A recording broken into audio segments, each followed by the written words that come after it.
সারাদিন রোজা রাখার পরে যখন তারাবি নামাজের সময় হয়, মানে নামাজ পড়তে যাওয়ার জন্য রেডি হয়ে বাইরে বের হই, মানে এই দৃশ্যগুলো খুবই ভালো লাগে।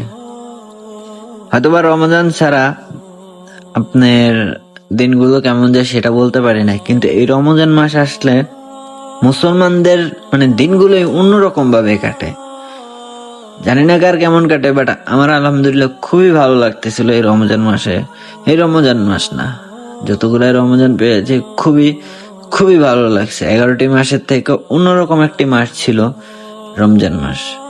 আর বিশেষ করে যে ব্যক্তি সারাটা দিন কষ্ট করে রোজা রেখে তারাবি নামাজ আদায় করে, ওই মানুষটি বুঝতে পারবে রমজানের মূল্যটা কি।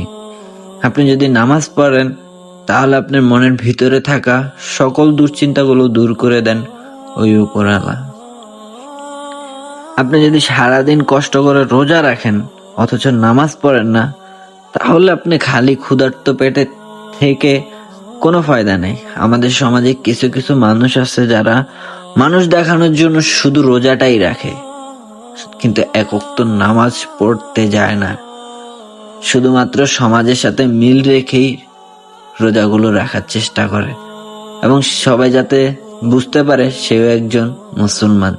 অথচ রোজা রাখে ঠিকই নামাজ পড়তে যায় না, নামাজের ওয়াক্ত হলে ঠিক মতন 5 ওয়াক্ত নামাজও আদায় করে না। আর ওই মানুষগুলোকে বলবো, রোজা রাখবেন খালি পেটে, সারাদিন কষ্ট করবেন, অথচ 5 ওয়াক্ত নামাজ পড়ার আপনার সময় থাকবে না। তাই বলতেছি, আপনি শুধু ক্ষুধার্ত পেটকে কষ্ট না দিয়ে সমাজের সামনে আপনাকে ভালো না করে আপনি রোজা না রেখেই পারেন। সকল রোজাদার ব্যক্তিকে বলবো, যতটুকু সময় পারি ততটুকুই নামাজ পড়ার চেষ্টা করি, যতটুকু সময় পারি ততটুকুই আমল করার চেষ্টা করব। হয়তোবা প্রবাসীদের সবার কপালে তারাবি নামাজ পড়া হয় না, আপনার কিন্তু সারাক্ষণ ডিউটিও হয় না, চাইলে আপনি একাও নামাজ আদায় করতে পারেন। ভালো থাকবেন, সুস্থ থাকবেন। ভিডিওটি এ পর্যন্তই। যদি ভিডিওটি ভালো লেগে থাকে অবশ্যই লাইক কমেন্ট শেয়ার করতে ভুলবেন না। আল্লাহ হাফেজ।